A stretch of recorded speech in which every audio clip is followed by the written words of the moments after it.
So everybody, it is opening day eve as the Blue Jays open up the 2018 season tomorrow afternoon against the New York Yankees, 3:37.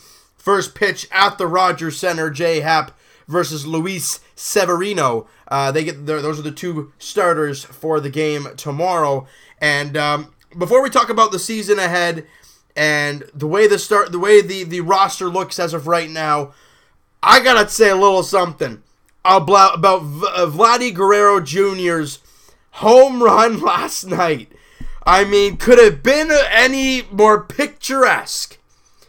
He's playing in the stadium that his father played in the most, or quite a bit of his career in. You know, he's wearing number 27. It is March 27th. And he hits a walk-off to get the Blue Jays. I mean, it was a victory in preseason, I know. But it doesn't matter because what a moment. You saw the elation from the fans. You saw the emotion in him. You saw the jumping up and down craziness of Bo Bichette. And you saw the team overall just run right out of the dugout, get to home plate, and it looks like they just won the World Series. What a moment. Probably one of the best spring training moments ever. I said one of the because, I mean, there could be a better one, but my goodness, that was pretty picturesque.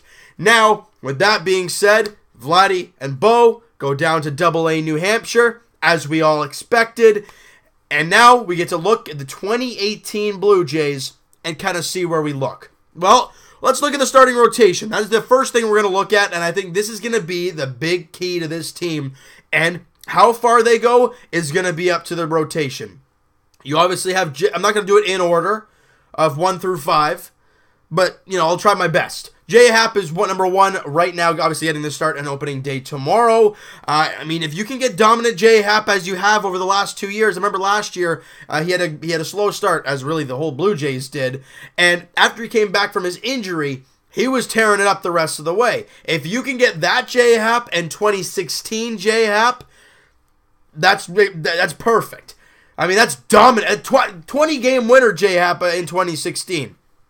You never know. If he can do that for us, then holy smokes, we'll be in the clear. Marco Estrada, again, 2016 Marco Estrada, and he started to find himself a little bit later in the year last year, and he did change some things in the spring, so if he can be dynamite and healthy, that is the key to everybody, we'll be great. Stroman, you know what you're going to get from him. Sanchez, if healthy, if no blister issues and no injuries, period, you know what you're going to get from Aaron Sanchez. And Jaime Garcia, the only newest Blue Jay in the starting rotation, had a terrific spring. Can he carry it over into the regular season? Well, that has remained to be seen. But we know he's a seasoned veteran. We know what he can do. We've seen it in the spring. We've seen it over his career. He's a good, reliable fifth guy in the rotation. But we're going to have to wait and see how he fits in at the Rogers Center with this team and all that kind of stuff. All right? If this team stays healthy, I think if the rotation stays healthy, that could be the reason this Blue Jay team makes the playoffs. Another thing, the bullpen. You know, I'm not expecting Danny Barnes, Ryan Tepera, guys like that to have the same type of year they did last season. If they do, great. You know you got Danny Barnes, and with this, you got Joe Biagini in the pen. Or are they going to throw him down in AAA to start in Buffalo? I'm not too sure. I haven't heard anything about that. But let's assume that he's going to go into the bullpen for right now. And that's a long man in the bullpen that you know that's where he's been most dominant in his career. Is he going to be a starter in the future? Maybe, depending on how he does. But as a reliever, we know Biagini is a very, very solid guy back there. And obviously, the lefty situation has been a real problem for this team. Aaron Loup, Tim Meza are guys that could possibly fill the void. Loup, we know. I mean, we don't really want Aaron Loup around much, but I mean, he's one of your most reliable guys as of right now. Tim Meza is a guy who had, like I said, a terrific spring. He was fantastic in the entire spring training.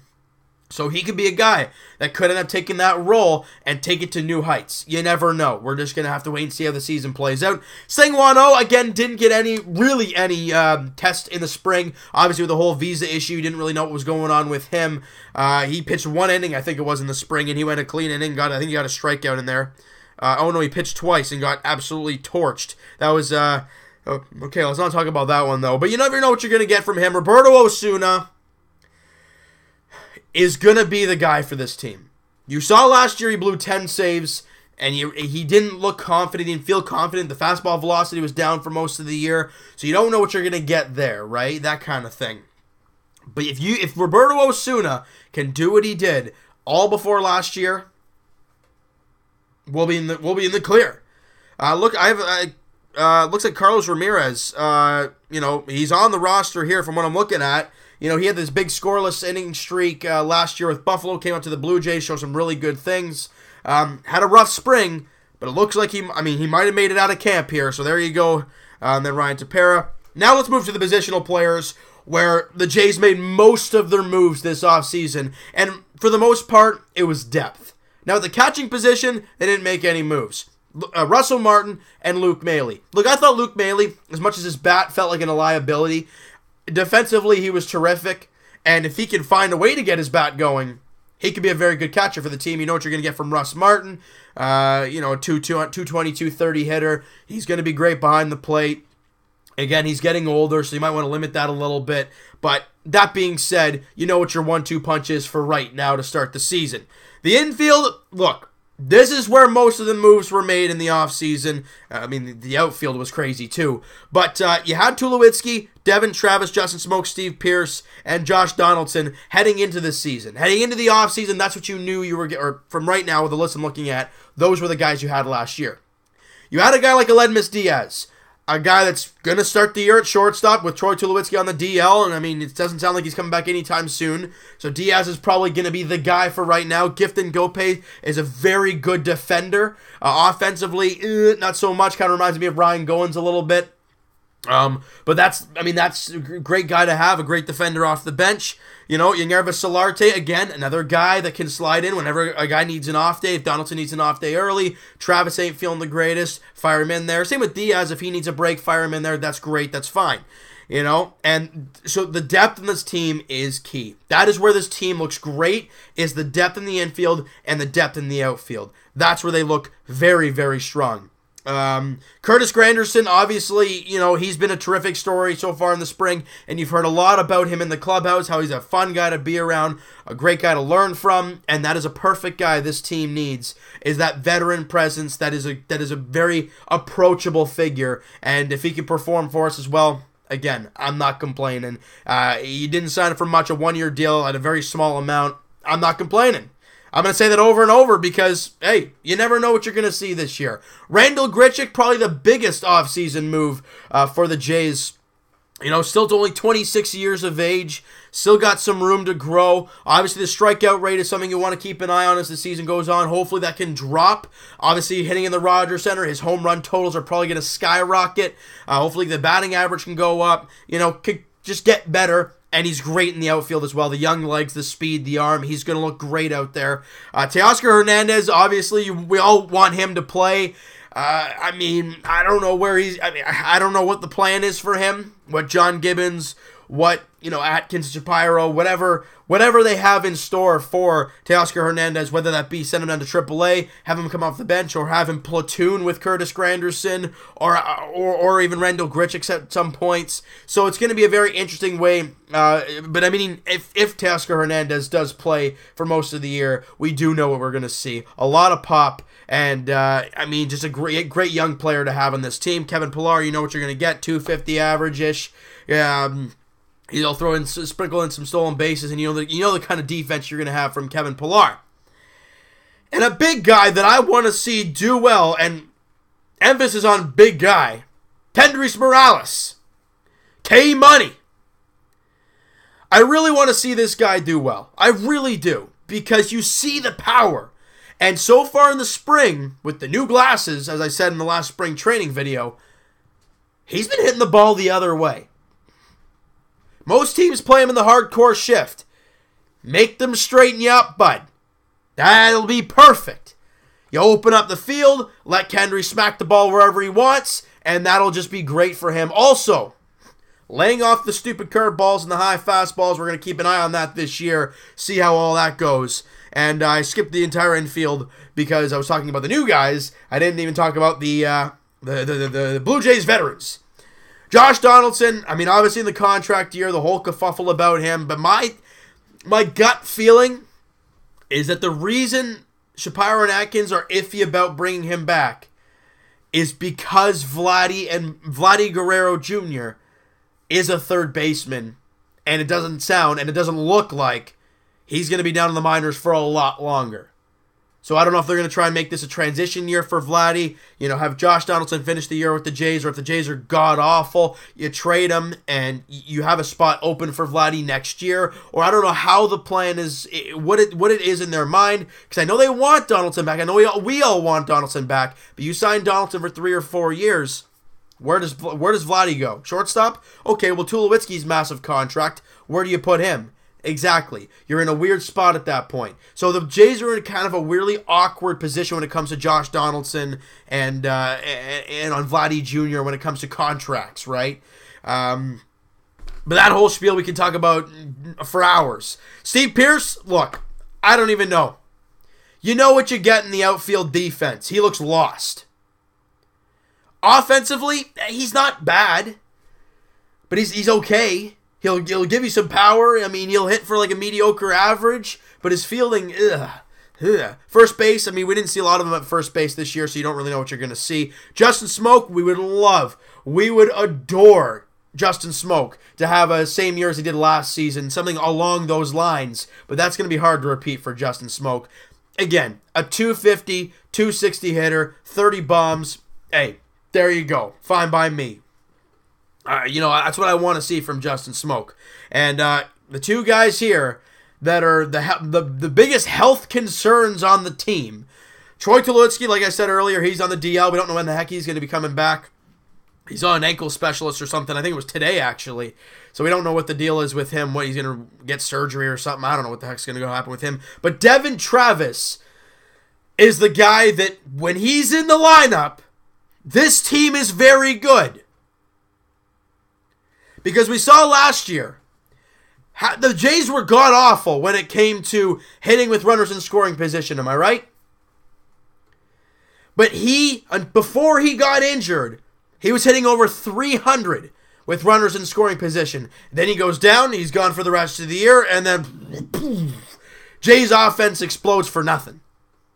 They can't hit a darn thing with runners in scoring position. They're in the bottom of the league when it comes to that, and it's just a complete mess.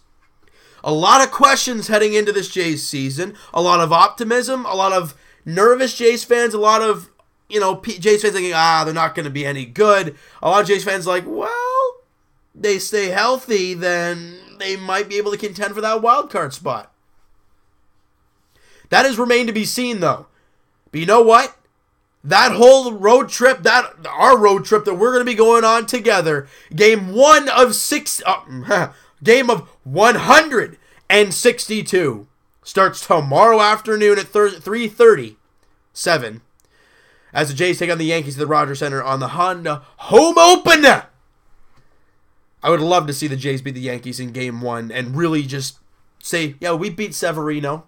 What up? Even though it's game 1 of the season, it's hard to get a gist. But I think the big thing for this team, and the last thing I'm going to say before we wrap this baby up, is can this Blue Jays team have a good April? We know what we saw last year. They had the worst April in franchise history, and it was just impossible to come back from. They tried, they had a few streaks, and we're like, all right, here we go. But then they fell again because they were just so far back. They have to come out and have at least a decent April to keep them in the hunt, in the race. If they can be a couple games over 500 by the end of the month, hey, that is a positive in itself. But we never know what we're going to see. The game of baseball is a very fickle game. The Jays could go have a really great April and then a really bad May. The complete opposite of what we're used to seeing. They could do the same as last year. They could be great through April and May. You never know. That's why this sport is so interesting and so great. Because this Jays team is on the cusp, but can they do it? I want to hear what you guys have to say. What are your projections for this team? You got any standings projections? Any record projections? Do you think Devin Travis is going to be healthy for the entire year, or at least, for 100, 130 games or whatever? What do you think? Do you think Justin Smoak's going to repeat? Do you think the rotation's going to stay healthy? I want to hear what you guys have to say. What is your opinion on the upcoming 2018 Toronto Blue Jays season? That it's going to be a very fun one. I can't wait for it to start. I apologize for not being able to do a live stream tomorrow for the first game of the season. I'm working, so it's just gonna be. I'd have to come midway through the game, and it would just be a really tough time there. But I do apologize for that, you guys. Just know that I would have if I was able to. But I know I'm excited. I know you guys are. Let's go into this optimistic, and if they win game one, let's not get ahead of ourselves. It's one game, but you got to take it game by game and try to have a short memory. That's all we got to say. All right, so you know what, guys? That is going to do it for this one. You guys enjoyed this video, and you guys are pumped for Blue Jays baseball to start tomorrow afternoon. Hit that like button. I do appreciate that. Hit the subscribe button if you guys have not already. Comment down below what you guys think of the video. Like I said, any projections for certain players, projections for the team. Where do you think this team's going to be at the All-Star break? You think they're going to be buyers, sellers? I want to hear everything, you guys. It's a season preview. It's that time of year again. All right, so we'll talk to you guys next Tuesday podcast edition. We'll be breaking down the Raptors, Leafs, and now Blue Jays, and all around the leagues as well. A lot of things we're going to be talking about. Obviously, the Raptors going through that crazy 3-game stretch. So they'll be in the midst, they'll be done the first game against Boston when we do the podcast on Tuesday. Leafs, they're taking on Florida right now. And, hey, the Leafs, with a win and a Philadelphia Flyers loss, will clinch the playoff spot. We won't figure that out till late tonight, which kind of sucks. But you know what? Hey, Leafs got to do their job first, right? So we'll talk to you guys, podcast edition on Tuesday. We'll talk to you guys, Leafs edition. No, I'm talking Raptors edition. That's Saturday, as Raptors take on the Boston Celtics in Boston. Like I said, game one of this crazy 3-game stretch. Let's show these people who we are, and let's show how good the Toronto Raptors actually are. And none of this, they can't beat Cleveland and LeBron. Well, we'll figure that out on Tuesday.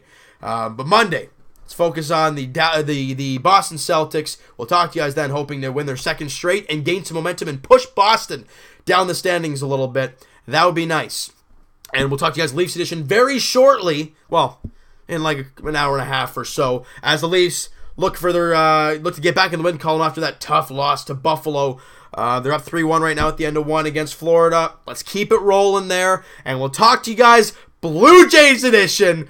Oh, that's nice to say. We'll talk to you guys tomorrow afternoon or early evening. We'll talk to you guys as the Jays look to start the 2018 season on the right note as they take on the New York Yankees at 3:37 tomorrow. J.A. Happ, Luis Severino. We'll talk to you guys then.